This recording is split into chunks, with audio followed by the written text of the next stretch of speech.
부활신앙은 그 자체가 신비입니다. 신비. 세 가지 점에서 신비입니다. 첫째는 사람의 지식으로, 사람의 두뇌로 깨달을 수가 없기 때문에 신비입니다. 두 번째는 예수 그리스도 안에서만 드러나는 구원의 지식이기 때문에 신비입니다. 세 번째는 성령께서 깨우쳐 주실 때에 그 깨달음에 이를 수 있기 때문에 신비입니다.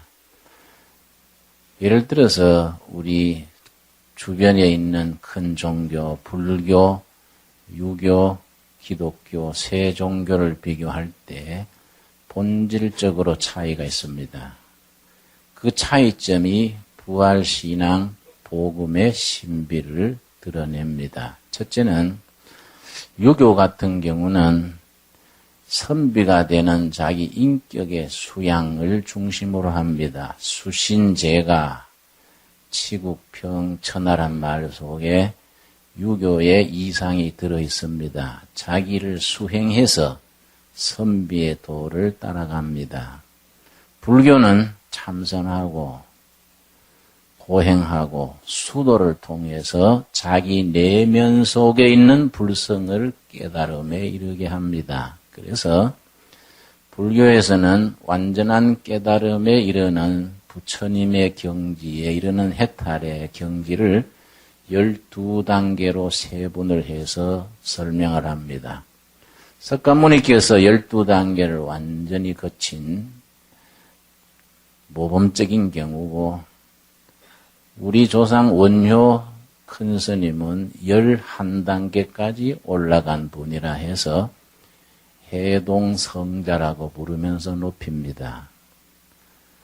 그냥 돌스님들은 2단계, 3단계 그래 올라가겠지요.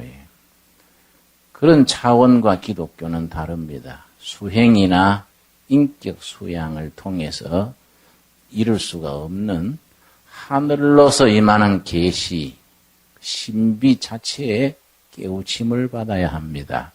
그래서 우리 복음의 신비, 부활신앙을 중심으로 한 신비에 대해서 우리가 아무리 머리가 뛰어나고 우수하다 해서 깨달을 수 없는 것이 가장 대표적인 경우가 아인슈타인의 경우입니다. 아인슈타인의 글을 읽어보면은 이렇게 나갑니다. 나는 창조주 하나님을 믿는다. 우리와 같습니다. 두 번째는 창조주 하나님께서 온 우주에 질서를 부여하신 것을 믿는다. God is order. 신은 질서다. 그것도 우리하고 같습니다. 세 번째 달라집니다. 그러나 그 위대한 하나님이 나 개인에게 관심을 가지고 사랑한다는 것, 인격적인 관계를 도저히 믿을 수 없다. 과학자 아인슈타인의 정직한 말입니다. 나는 그걸 읽으면서 아이고 주님 나는 아인슈타인처럼 머리 안 좋은 게 감사합니다. 머리가 너무 좋으면 못 믿지요.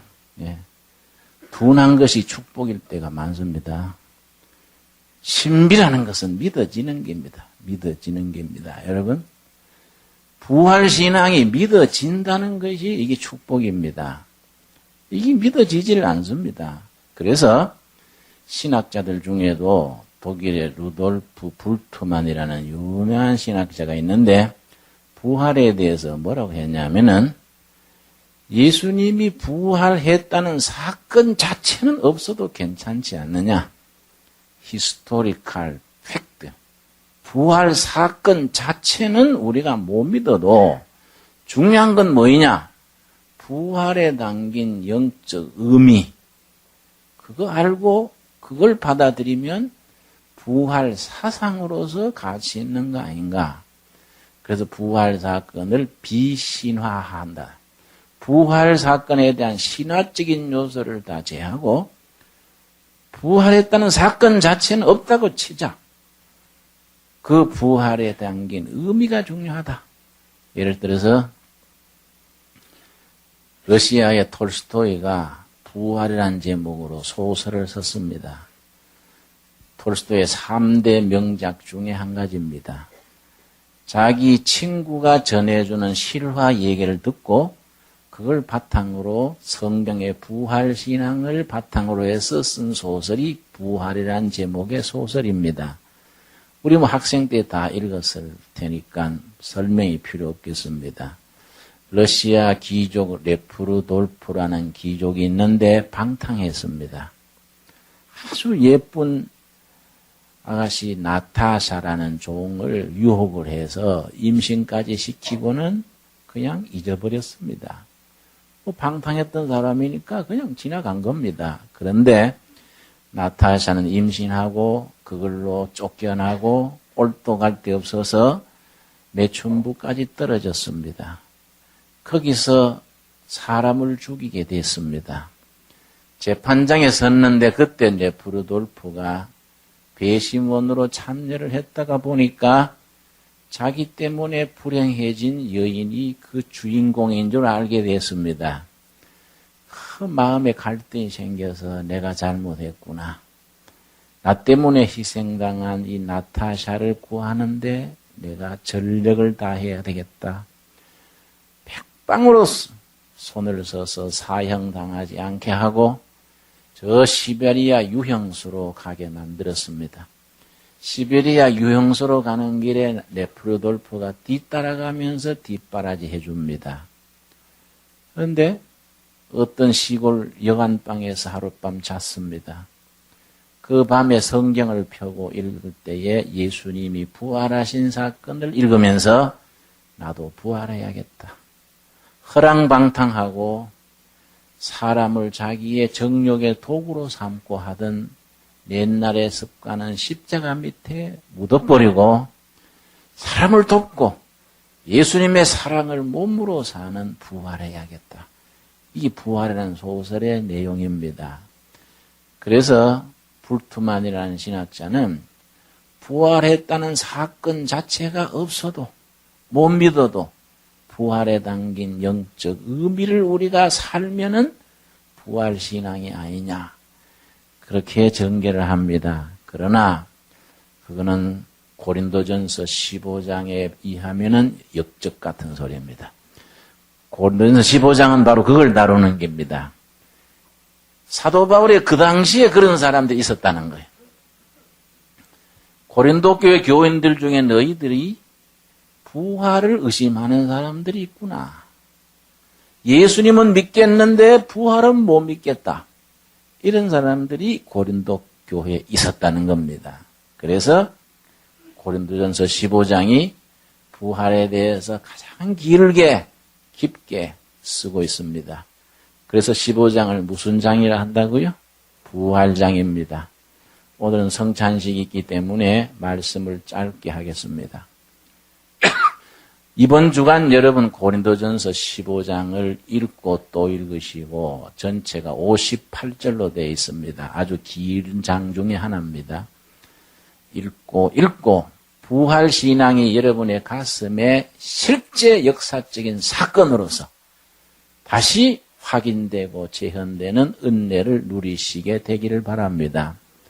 설교라는 건 참 한정되어 있습니다. 내가 큰 설교해도 여러분이 나가시면서 나는 부활을 그래도 못 믿어서 그래 뿐 헛일입니다. 말짱한 일입니다. 응? 성경 본문 자체의 성령님의 감동하심으로 이 부활의 신비, 이 신비가 우리 몸속에 피 속에 살아있는 말씀으로 역사할 수 있게 되기를 바랍니다. 15장 1절입니다. 15장 1절 말씀. 형제들아 내가 너희에게 전한 복음입니다. 복음. 그 복음의 중심에 부활 사건이 있는 겁니다. 그 복음을 너희로 알게 하노니 이는 너희가 받은 것이요 또 그 가운데 선 것이라. 1절과 2절에 복음의 신비의 복음에 대해서 5가지를 말합니다. 5가지. 첫째는 너희가 이 복음을 받은 것이라. 여기 중요합니다. 사도 바울이 내가 복음을 만든 게 아니다. 내가 받아서 너희들에게 전한 것이다. 누구도 복음을 만든 사람이 없습니다. 누구도 자기 속에 깨우친 사람도 없습니다. 위로부터 임하는 계시, 그리스도 안에서 나타난 신비입니다. 받아서 전하는 겁니다. 그래서 교회를 창고, 복음이라는 자재를 창고에 쌓아놓고 세상에다가 갈라주는 창고입니다. 우리 크리스찬들은 중간 역할을 하는 복덕방입니다. 어떤 크리스찬도 부활사건, 복음을 만들어낸 사람은 절대 없습니다. 받아서 전해줄 따름입니다. 받아서 내가 누리고 또 전해주는 것. 그래서 복음의 창고요 중개상이 됩니다. 두 번째, 형제들아 내가 너희에게 전한 복음을 너희로 알게 하노니 이는 너희가 첫째 뭐라 그랬죠? 받은 것이요. 그 다음 그 가운데 서 있는 것이다. 복음을 받아서 두 다리를 복음의 기초 위에 탄탄히 세우고 서 있는 겁니다. 자기 신앙으로 서 있어야지 목사님 신앙으로 서는 것도 아니고 부모님 신앙으로 서는 것도 아니지요. 여러분 중요한 말씀 욥기 4장 4절 한번 찾아보겠습니다. 욥기 4장 4절 찾아보면은 저는 이번 부활절을 맞으면서 우리 도래교회 성도님들은 욥기 4장 4절을 자기에게 주시는 말씀으로 받을 수 있게 되기를 바랍니다. 여러분 특별히 우리처럼 부모님대로부터 물러받은 신앙을 이어받는 사람들이 골치 아픈 게 있습니다. 자기 신앙으로 서 있는 것이 아니라 아버지, 어머니가 어려서부터 그렇게 가르쳤기 때문에 그냥 애부당 다닙니다, 여러분. 그게 문제가 되는 거지요. 자기 신앙으로서, 자기의 고백으로서 서 있어야 하는데 그렇지 못한 경우가 많습니다. 욥기 4장 4절 우리 한번 같이 읽겠습니다. 넘어져 가는 자를 말로 붙들어 주었고 무릎이 약한 자를 강하게 하였거늘. 자, 이거 현대어 번역으로 새로 나온 번역을 읽어보겠습니다. 뜻은 같은데 문장의 감각이 다릅니다. 당신의 말씀은 사람들로 하여금 자기 발로 일어서게 하였나이다. 다르죠? 당신의 말씀은 사람들로 하여금 자기 발로, 자기 신앙으로, 자기 신념으로, 자기 신앙 고백으로 서 있는 겁니다. 부활신앙이 자기 영혼 속에, 뼈 속에, 자기 고백으로, 신념으로 생명을 걸 수 있는 진리로 서 있어야지, 그거 아니면은 신앙은 모래 위에 지은 집이 되고 말지 않습니까? 제가 다시 읽습니다. 당신의 말씀은 사람들로 하여금 자기 발로 일어서게 하였나이다. 여러분, 도래가족 여러분, 부활신앙이 자기 신앙, 자기 고백, 자기 신념, 나 이것 붙들고 살다가 죽는다. 확고하게 서 있는 신앙의 기초가 될 수 있기를 바랍니다, 여러분. 이거 확실해야 돼요. 이거 들고 나가는 겁니다. 자, 세 번째가 뭐냐, 세 번. 자, 복음은 고린도 교회에 있어서 복음은 2절입니다. 2절, 15장 2절. 고린도전서 15장 2절 말씀. 너희가 만일 나에 전한 그 말을 굳게 지키고 헛되이 믿지 아니하였으면 이로 말미암아 뭡니까? 구원을 얻게 하는 신앙입니다. 구원에 이르게 하는 복음. 구원에 이르게 하는 복음. 세 번째입니다. 네 번째가 뭐냐? 그 복음이라는 것은 굳게 지켜야 할 것입니다. 허투르게 다루다가 잃어버리거나 빼앗기거나 포기해야 될 게 아니고 이 생명 다하도록 목숨 걸고 굳게 지켜야 하는 복음. 최종적인 영혼의 승리에 이를 때까지 절대 양보하지 말고 후퇴하지 말고 지켜나가야 될 복음입니다. 다섯 번째, 15장 2절 다시 읽겠습니다. 같이 읽겠습니다. 너희가 만일 나에 전한 그 말을 굳게 지키고 헛되이 믿지 아니하였으면 이로 말미암아 구원을 얻으리라. 헛되이 믿어서는 안 되는 겁니다. 헛되이.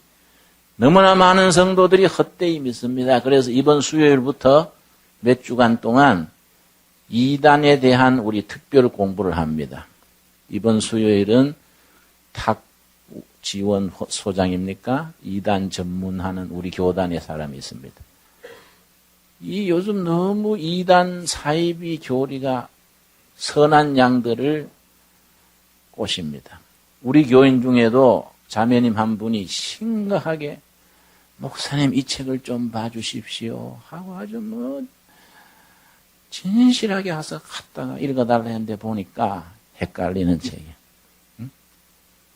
2단도 못 되고 1.5단 좀 되는 형편없는 그걸 가지고 아주 진지하게 읽어봐 주십시오. 그래, 아하, 이게 참 문제가 있구나. 교인들이 이상하게 해요. 본교에서 하는 말씀은 겉으로 듣고 나가서 어디 좋은 거 들으면 야 쪽집게다. 응? 우리 교회 목사님 왜 저거 안 가르쳐 줬을까? 우리 교회 목사님은 사꾼 목사인게다. 이렇게 아주 헷갈립니다. 헛되이 믿는 사람이 너무 많습니다. 그래서 그 복음의 핵심을 부활신앙에다가 두고 아주 논리정연하게 전개하는 것이 15장입니다. 3절 말씀. 고린도전서 15장 3절. 내가 받은 것을 먼저 너희에게 전하였노니 이는 뭡니까? 성경대로 그리스도께서 너희 죄를 위하여 죽으시고 장사 지낸 바 되었다가 그 다음 또 뭡니까? 성경대로 사흘 만에 다시 살아나사.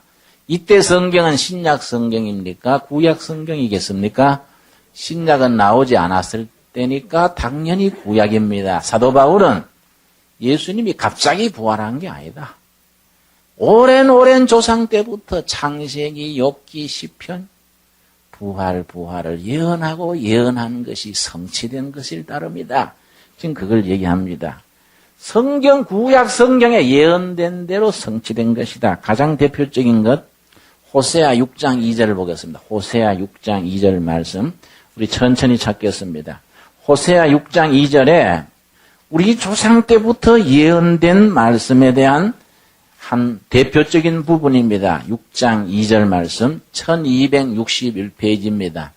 창세기부터 계속해서 부활에 대한 예언이 나옵니다마는 우리 대예배 시간에 다 살필 수는 없고 나중에 성경 공부 시간에 따로 공부를 해야겠고요. 한두 구절만 찾아보겠습니다.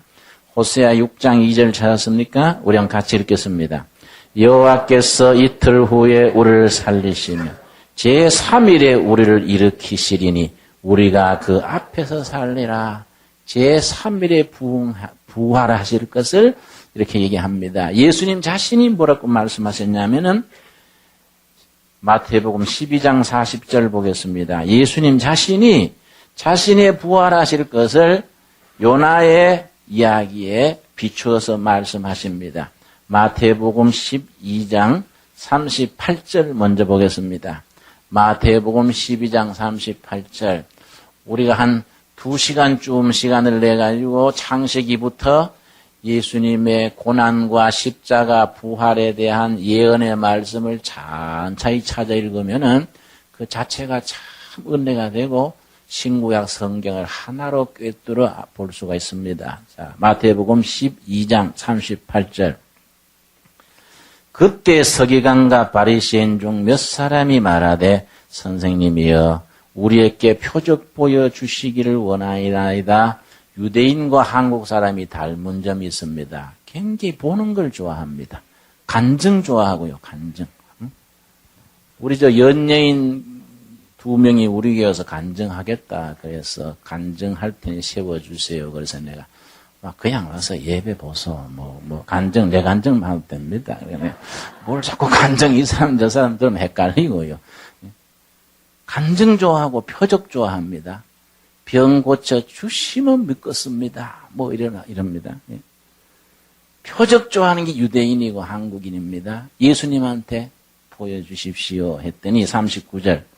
예수께서 대답하여 가라사대 악하고 음란한 세대가 표적을 구하나 선지자 요나의 표적밖에는 보일 표적이 없느니라. 좋다. 내가 표적 보여주겠다. 어떻게 보여주느냐? 요나가 3일 동안 고기 뱃속에 있다 나왔지? 조금 기다려라.